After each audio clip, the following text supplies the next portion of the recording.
today I'm going to give you guys a preview of the lived experience of being a microtasker. So the focus of this study was to understand what it meant to be a crowd worker, the kind of tasks you did, the network you created as being somebody who is based, let's say, in a small city in the south of India, maybe even working on a 2G network, maybe using dial-up modems. What did it mean to set up that work environment, create a network where there wasn't any, and basically keep finding work and continue being a crowd worker? So there's an extensive reading list. You have a number of amazing panelists here. So I'm not going to go into all of the detail, but I have a link that can give you access to all of the interesting work that has been done in this area. So to begin with, the platform in focus for the PhD was Amazon Mechanical Turk. And the reason for that was at the time of my PhD, I had support from Xerox Research that was looking at American workers who were working on crowdsourcing tasks in the US, obviously. And as a counterpart, the second largest population on the platform at that time was people who were based in India. So we wanted to understand what it meant in terms of the demographics, the kind of experience people had before they moved on to doing crowd work, and if this was something that could be formalized and maybe even replace traditional BPO kind of jobs in the country.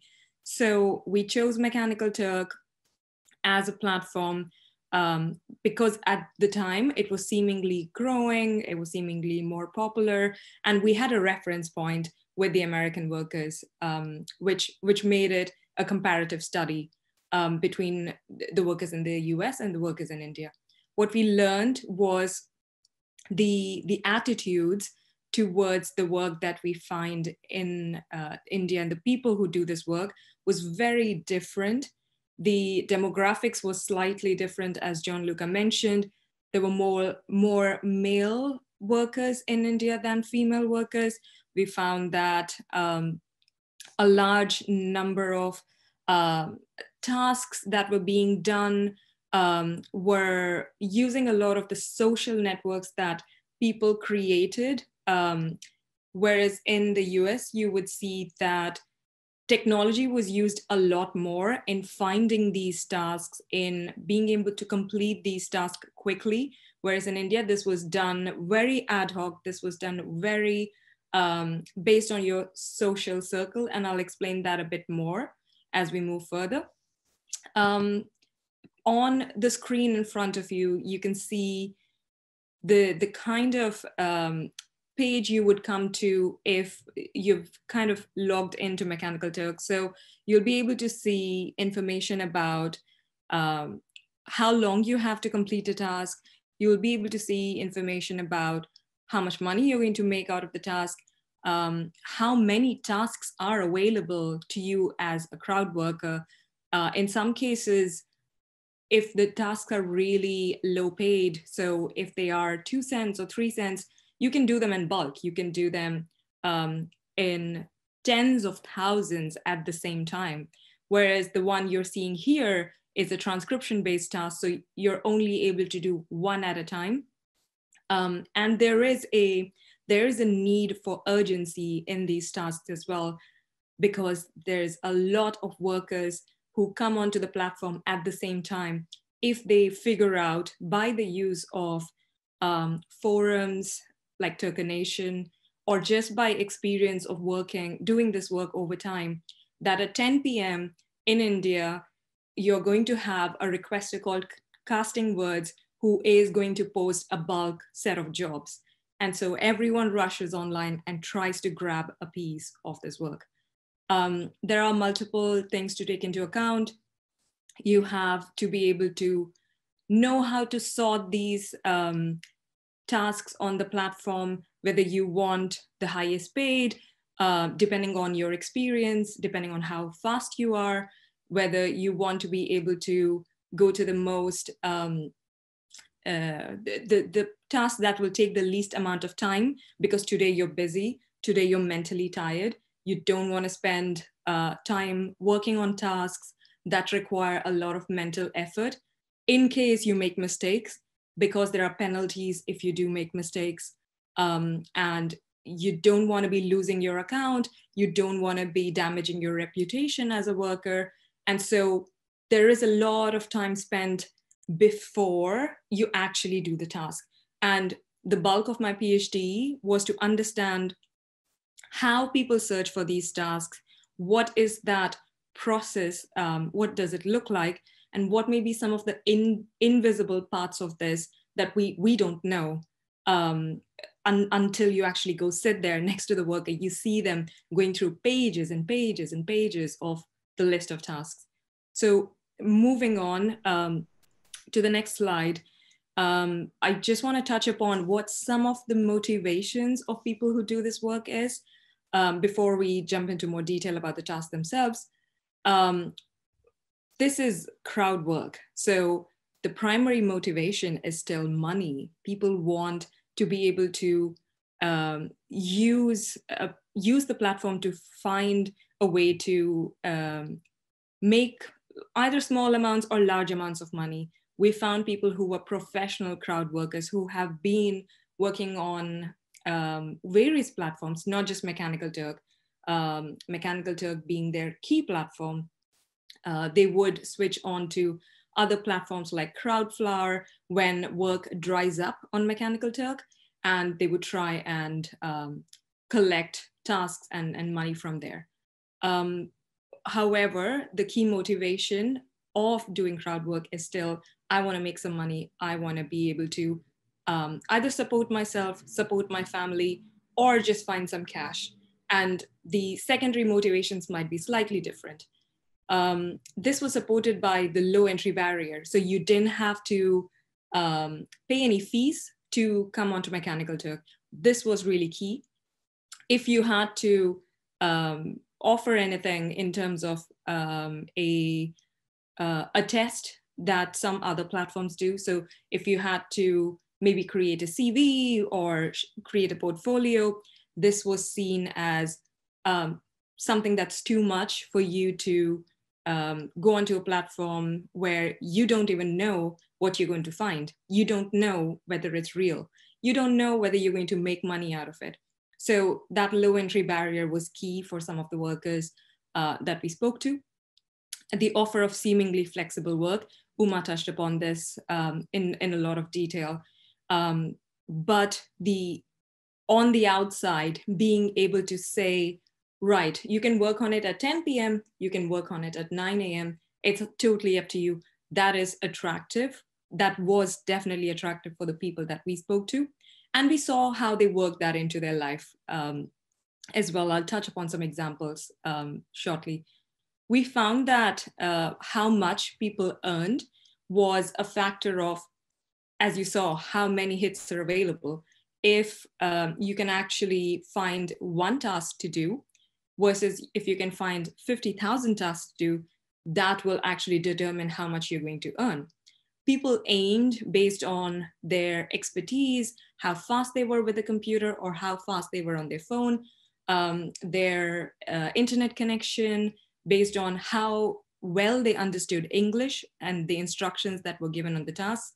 They could aim between $2 per hour to $7 per hour. But the reality is that's not up to them. It really depends on how many tasks are coming onto the platform on the day. They could, in fact, make nothing more than $1 a day, or they could actually earn maybe even up to $50 a day.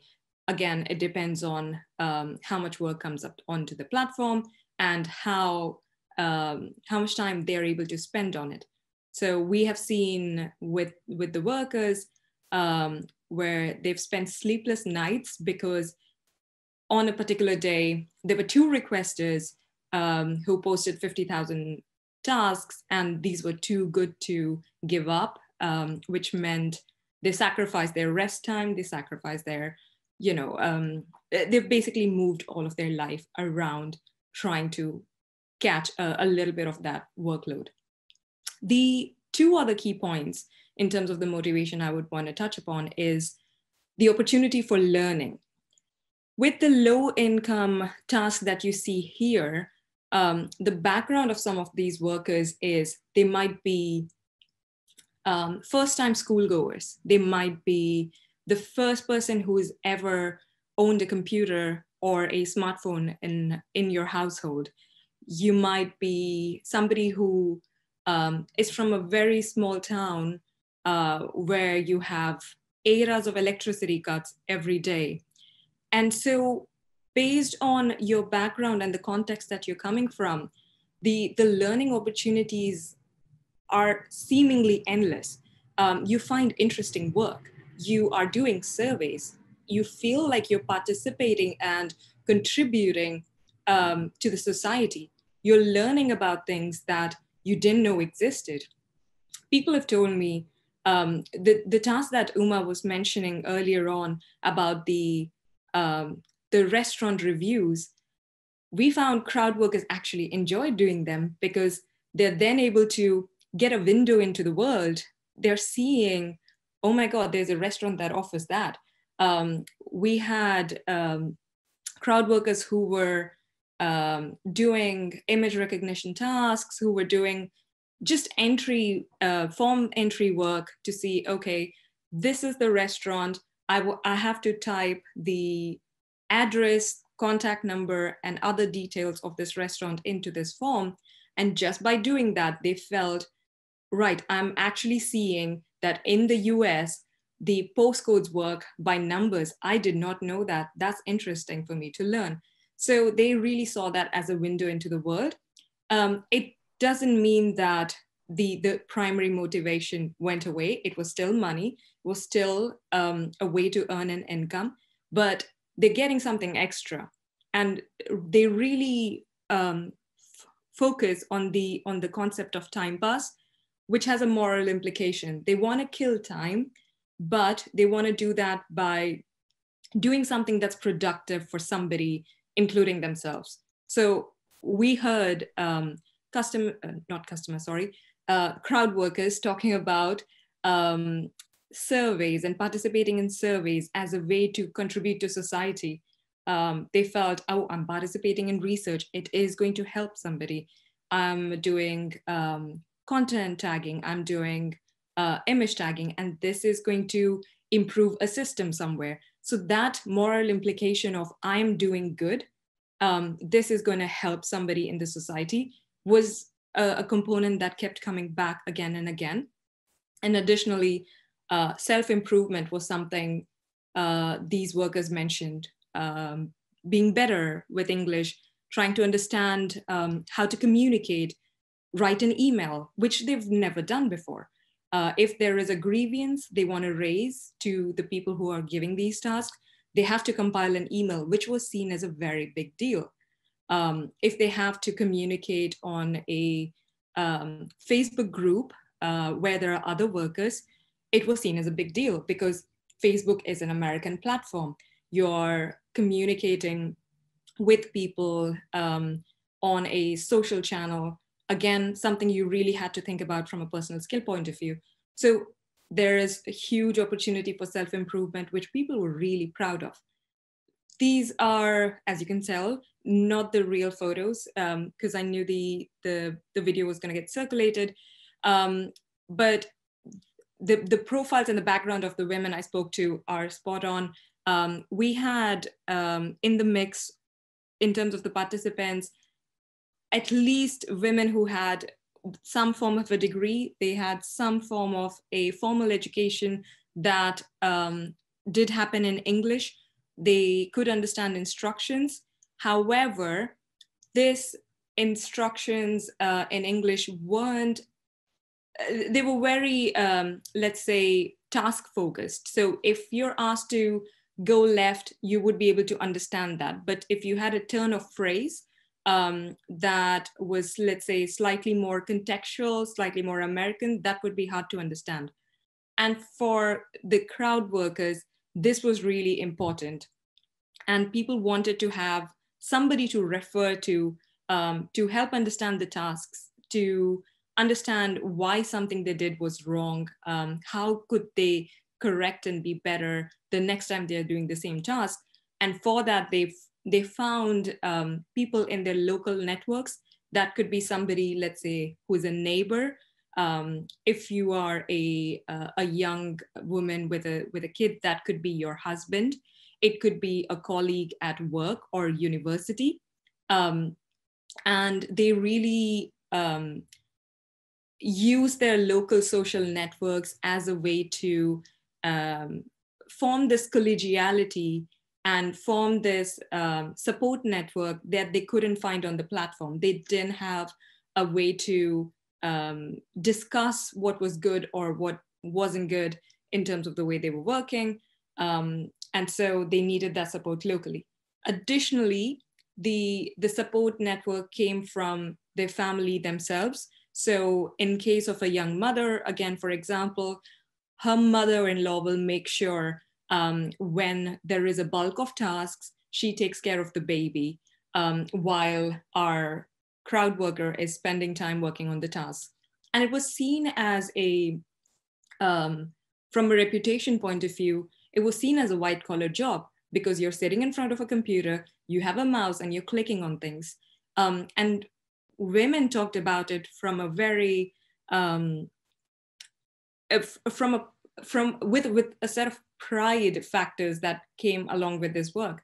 They thought it put them at par with American workers. And you'll see that in the paper we wrote about the global labor market, where they're really seeing what the American workers are able to achieve, their backgrounds, the way they communicate, how forward they are. And so they're trying to use their local network to make sure they continue doing this work and continue learning. And this was really key for them to basically continue with their crowd work.